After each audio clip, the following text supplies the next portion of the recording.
இப்போ நம்ம Maxivision super speciality ஐ ஹாஸ்பிட்டலில் இருக்கோம். ஒரு முக்கியமான இடத்துல இப்போ நம்ம இருக்கோம். ஆப்ரேஷன் தியேட்டர், இதுதான் ஆப்ரேஷன் பண்ணுற இடம். இங்கே எல்லா இதுவுமே வந்து இங்கே தான். இங்கே உள்ளே நானே சாதாரணமாக வரணும்னு சொன்னால் கூட இந்த மாதிரி ட்ரெஸ் போட்டுட்டு தான் உள்ளே போக முடியும். சாதாரணமாக நம்ம போக முடியாது. இப்போ நம்ம ஆப்ரேஷன் தியேட்டருக்குள்ளே போகிறோம்.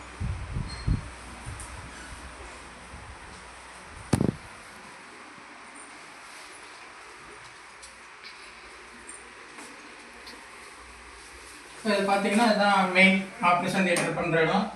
இங்கே வந்து ரோபோட்டிக்கு, லேசர் எல்லாமே வந்து இங்கே தான் இருக்கும். இப்போ இதுக்குள்ளே நம்ம போகிறோம்.